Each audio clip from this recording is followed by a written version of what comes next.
Hello, Amanda. I'm 14 years old. I was born in Peterlee and I belong to the Bilbao Black Cats. I really enjoy going to Sunderland games because they're very exciting. I really like the new top because it shows some of the history from Sunderland. How are the lads?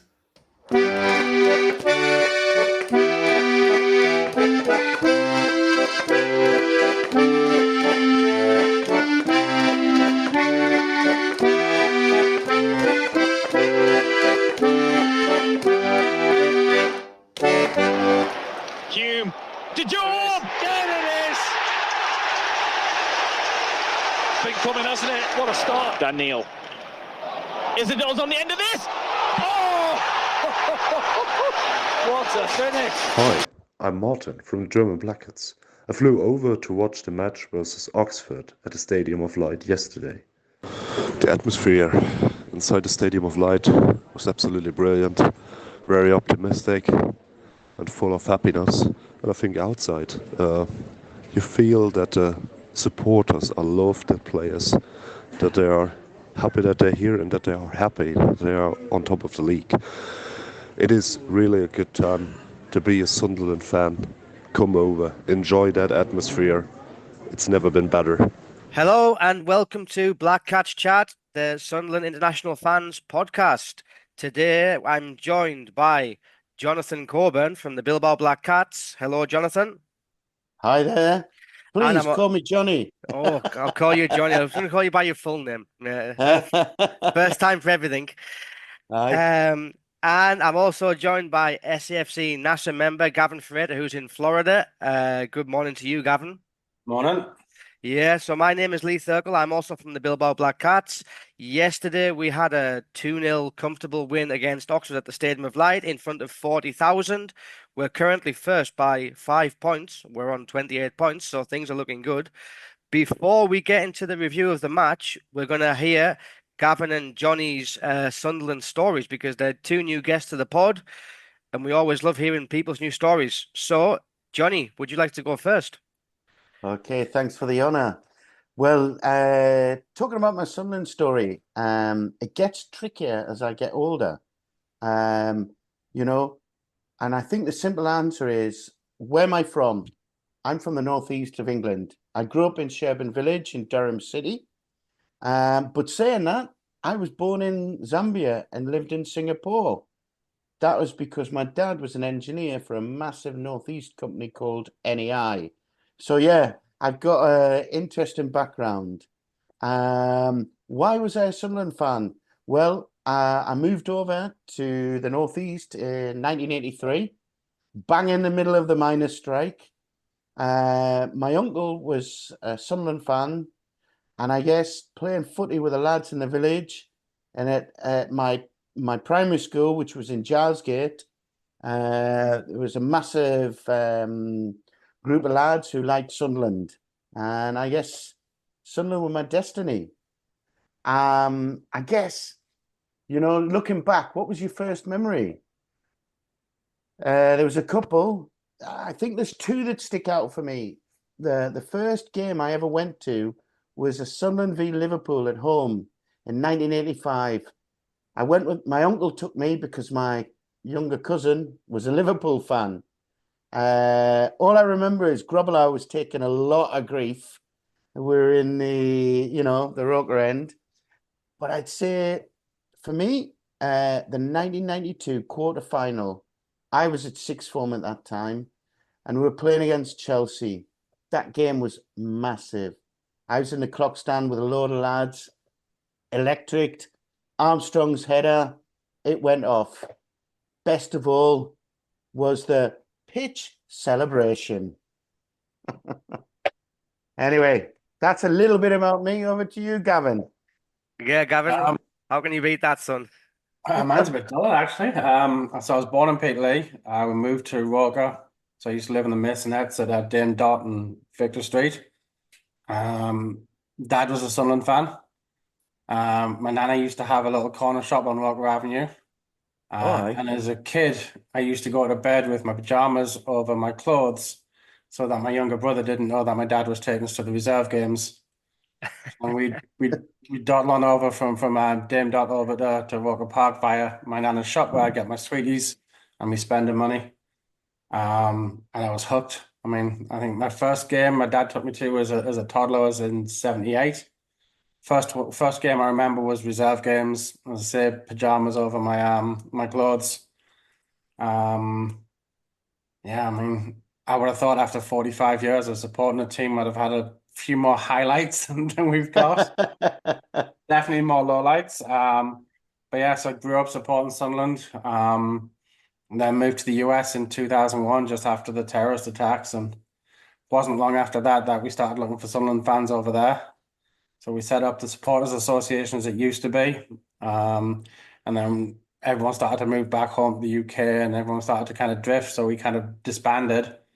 Then Degsy, Paulie, and the lads kind of recreated the supporters association back in, I want to say 2012, 2011ish. I'm not 100% certain. And it's just been different class since they took it over. Um, Way more than anything we could have done previously. The internet's made it so much easier. So yeah, 45 years of supporting Sunderland. Yeah. How often you get back, Yeah. Gavin, for a match? Um, Once a season I try.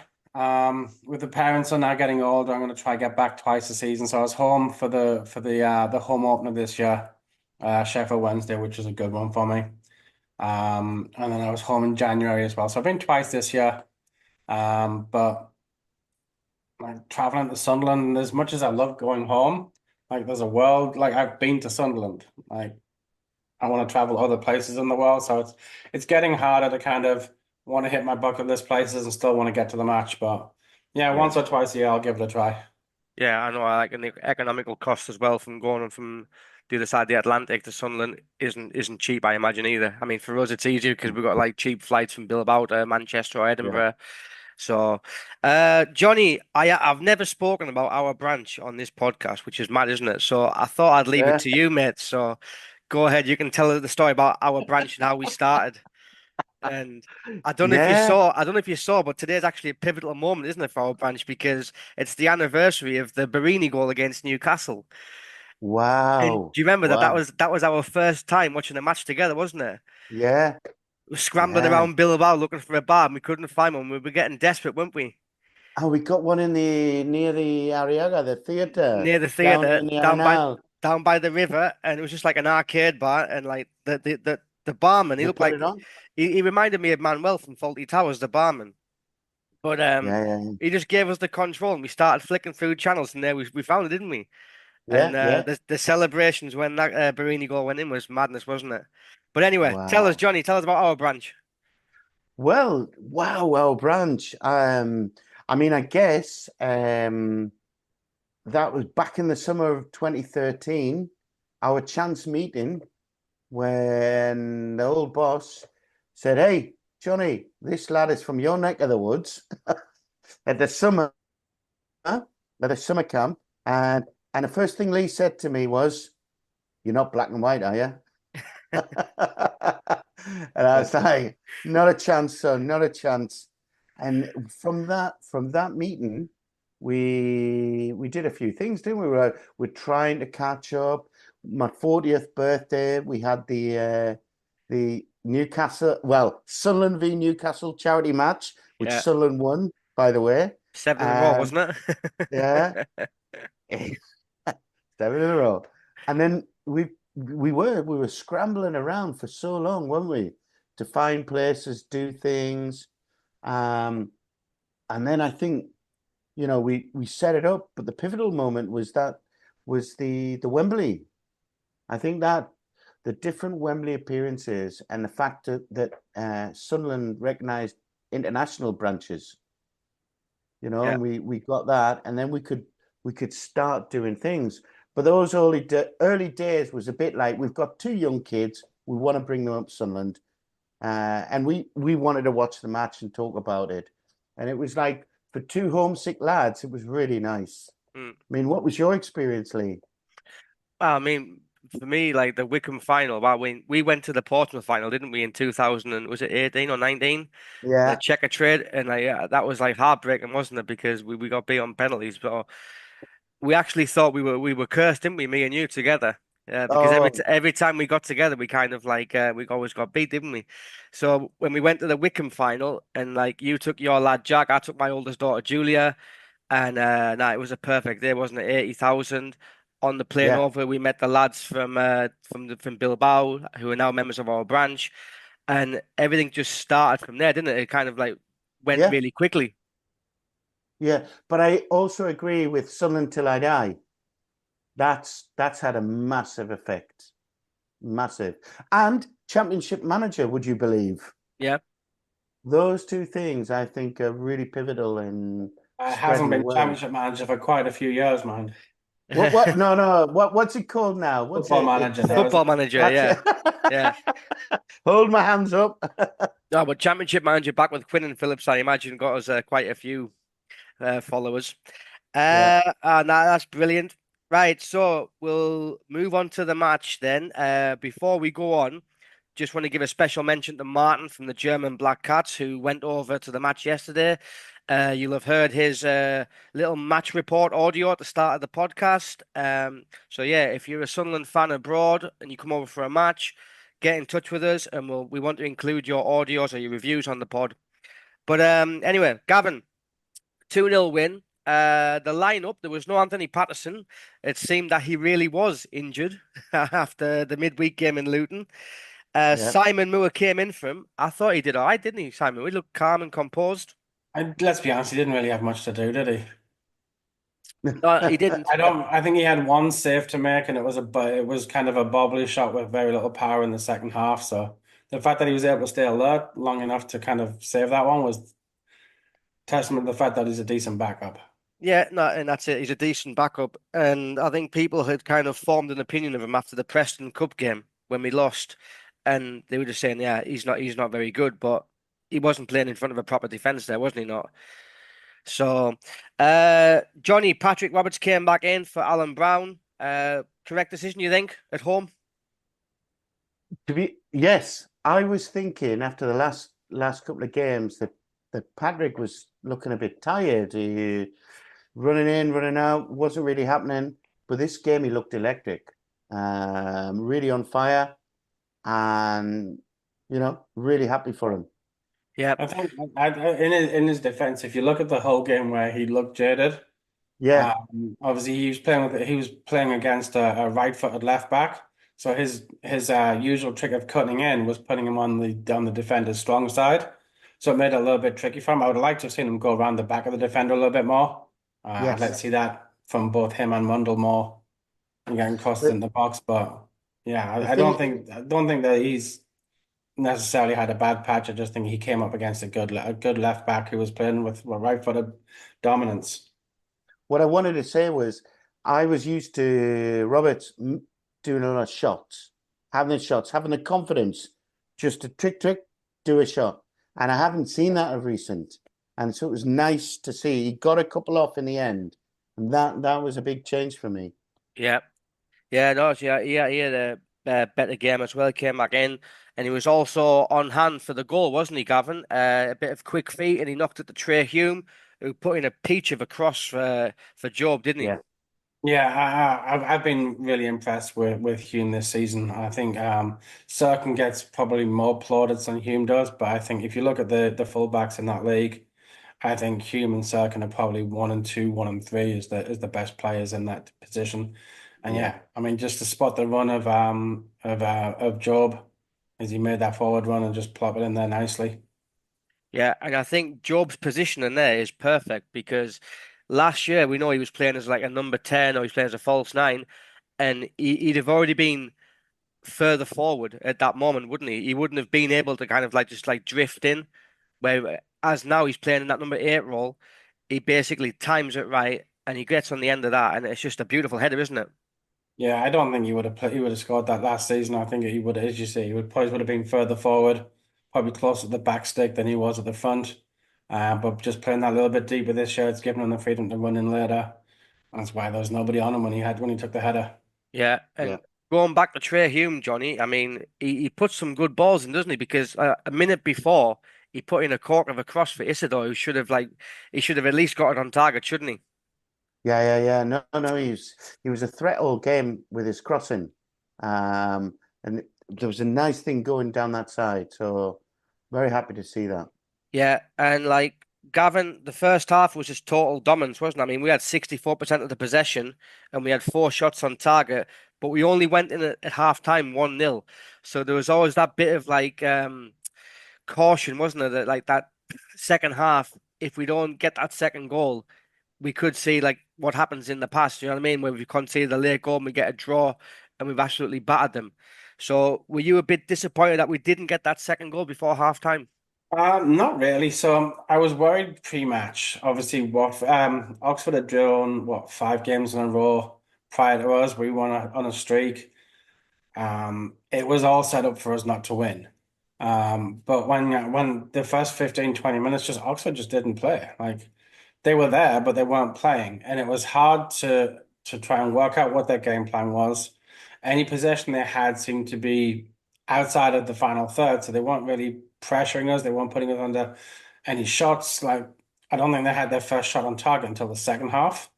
So I thought 1-0 was a yeah, obviously you'd like more goals, but I think 1-0 didn't tell the dominance of the game. But going into halftime, I couldn't see a way where Oxford were going to trouble us. Yep, yep. Then Johnny, the second half started. We came out fast. Isidore got his goal on 63 minutes. It was two brilliant pieces of Wow. play, wasn't it? Like the vision and the precision from Yeah. Dan Neil, and the confidence of that finish from Isidore was just sublime, wasn't it? Honestly, I have not seen Sunderland play this well for such a long time. You're talking about how long we've been together, and I would say this is the best we've seen. And that little chip over, the float over, and the vision to run, and we finally got someone in a forward position that can deliver. I'm Yep. just like, we're in heaven at the moment. Yeah. I think as good as It's the amazing. as good as Isidore's finish was, I think what gets lost in that is just how good a ball it was from Dan Neil to find him. Absolutely, Yeah. absolutely. I mean, he Yeah. had very little backlift on that chip. He saw Isidore's run, thought, right, I'm banging, I'm just floating it over for him, and it was just time to perfection. And it also highlights our tactics in that game because we were really kind of high up the pitch. I mean, if Dan Neil's like the number four, the anchor man, sitting in front of the defense, I mean, he was like a quarter in their half. So it showed our intent that our intent was like to high press and win the ball back, and we did that plenty of times, didn't we? So as much as I hate using numbers for positions because I'm old, so for me it's defensive midfielder, it's central midfielder, it's attacking midfielder. Yeah. None of this 4-6-8 bollocks.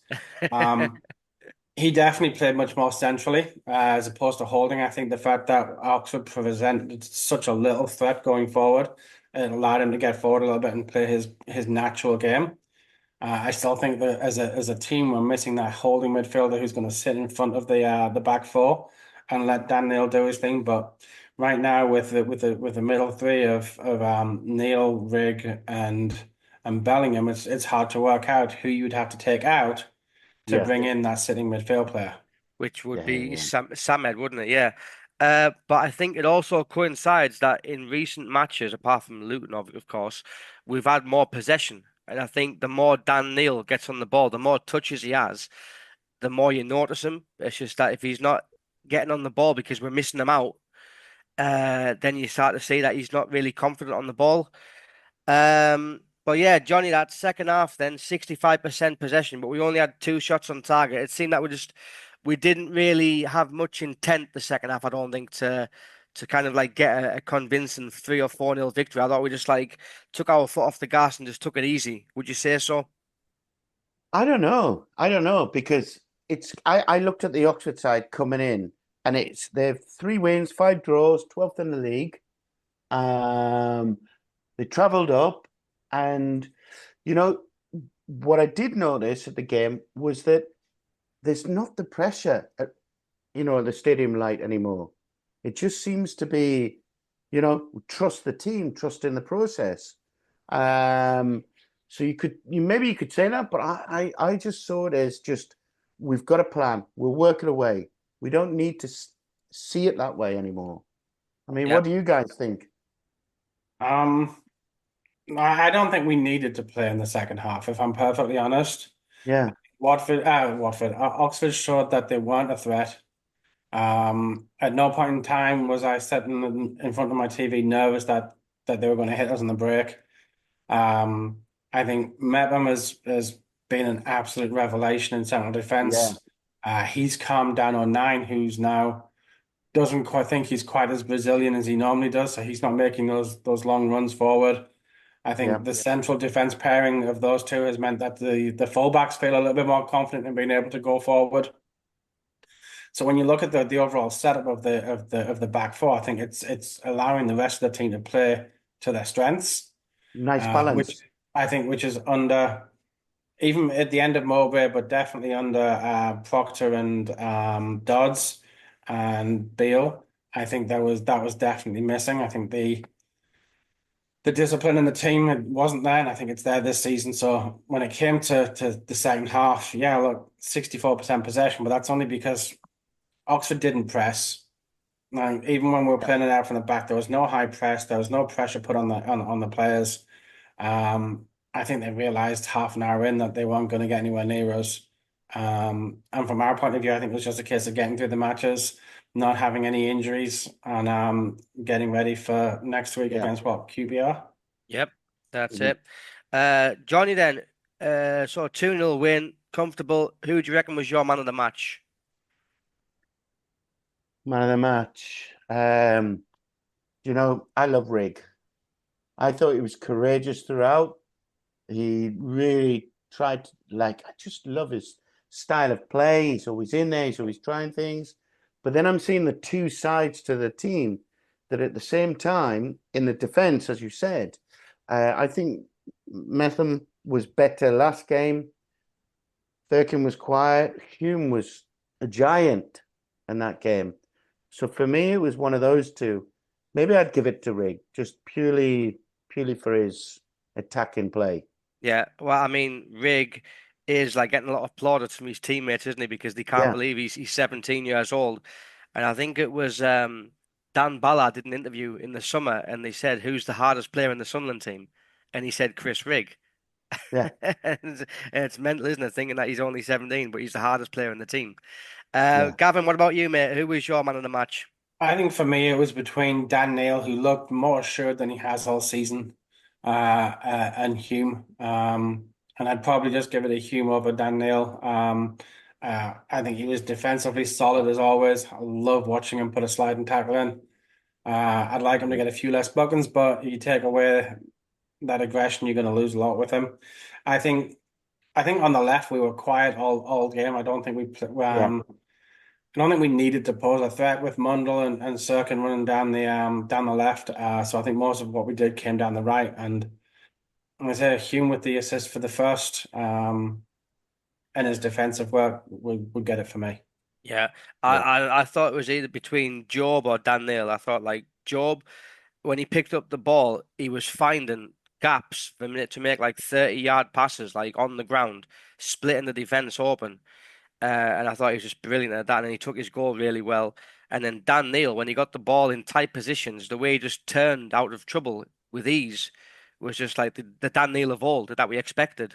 Right. Yeah. So yeah, I would say Job or Dan Neil for me. Right then, Johnny, one of the things I liked was our patient build-up is that we're not taking risks. We're waiting for the right pass. Can you Yeah. see that as well? Yeah.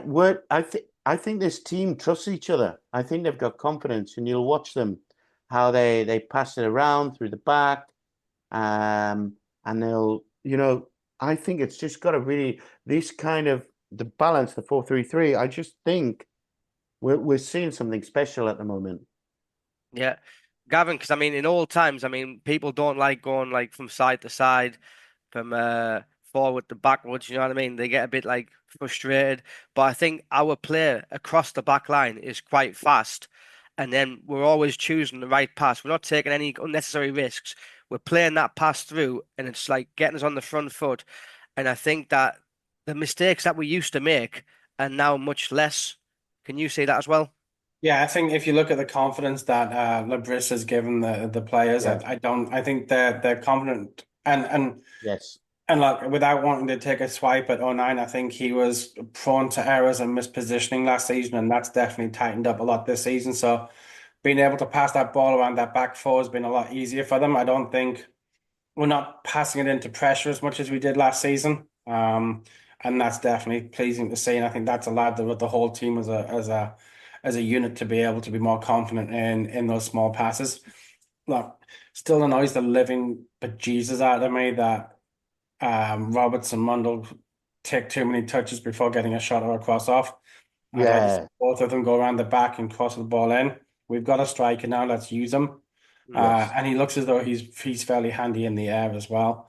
From my perspective, though, I mean, we're top scorers in the league with 5 points clear after 12 games.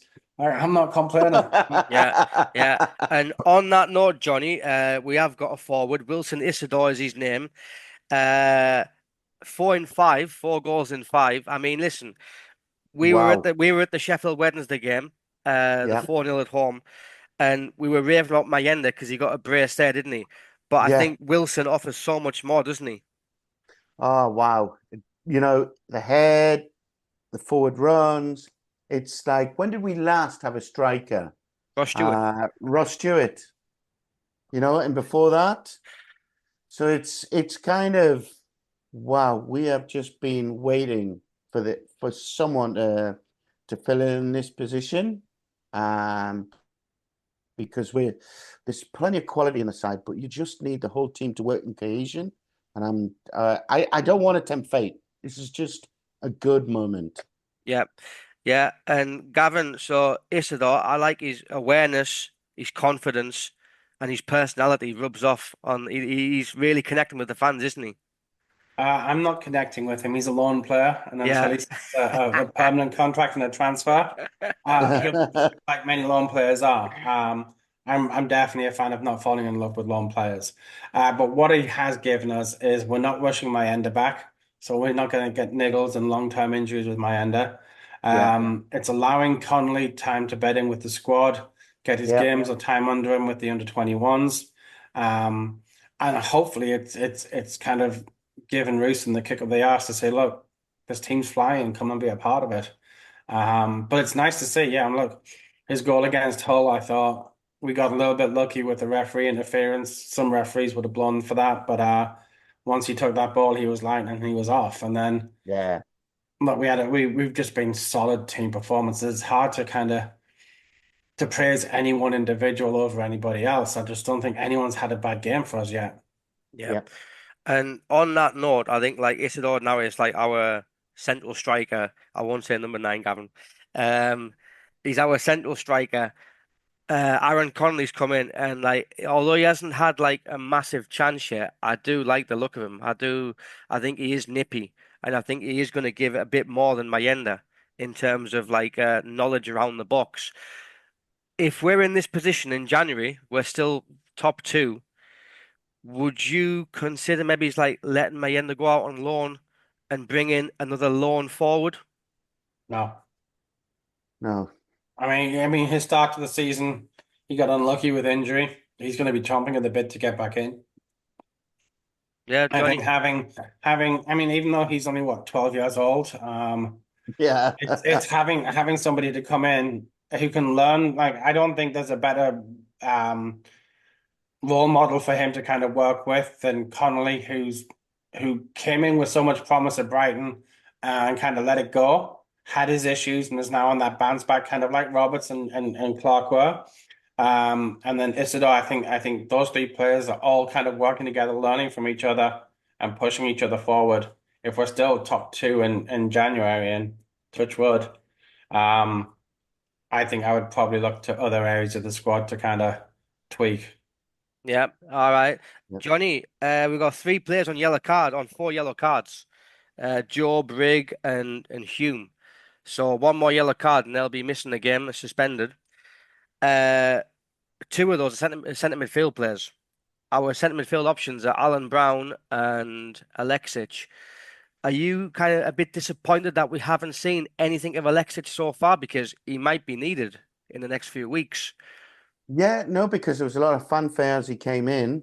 and it's just all gone quiet. But I've not seen enough of him to have the point. But I like it when Brown comes in because I've always thought that he gave the team something. He always seemed strong on the ball and would press. So I think I think what I do now is just trust in the squad. Whereas before we were very much, if there's an injury, we had a one-dimensional style of play. But now I'm starting to see something different. Yeah, Gavin, what about you? Alexic, should he have had at least a debut? Because I don't think he's played yet, has he not? I mean, who do you take? I mean, I'm happy like to see us resting players. Um, I don't think we needed to play the midfield. We could have brought in Brown and invested Rig against an Oxford who probably weren't going to offer us quite as strong an opposition. But I mean, as long as we don't lose Rig and Bellingham for the same game, Yeah. I think we'll be okay. Because as I say, Brown can come in for either of them. He's more of an attacking midfielder than he is a defensive midfielder. Yeah. And then you got to remember we still have Ashish on the bench, who can come in and help out. You got Pavetta to come back from injury. You got Samet to come back from injury. So I think, yeah, while Alexic might be disappointed not to have got game time yet, the fact that we're playing so well that we haven't needed him is Yeah. I'm happy with that. Yeah, because awesome. he does seem to have his favourites on the bench that he always goes to. I mean, Tommy Watson's one of them at the minute.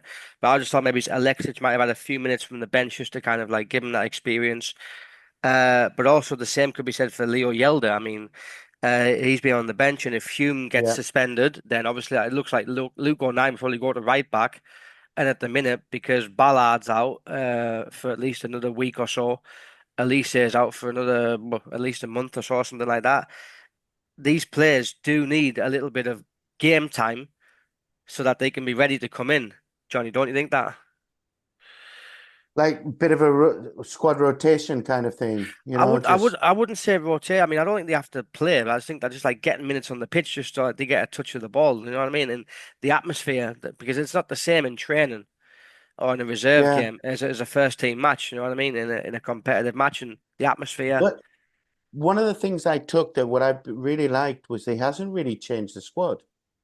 And maybe you could say that, but I really like that he's kept with the same players, just delivering the same results. And think about it, before it was just like what we're going to get, then it would move people out, maybe their confidence, whatever. And maybe having that, you're the number one, it's yours to lose, makes them play better every week. I've noticed that. When was the last time he changed this? Was it a month ago? So I'm not sure. It's a difficult question, but I like that, you know, the position we're in.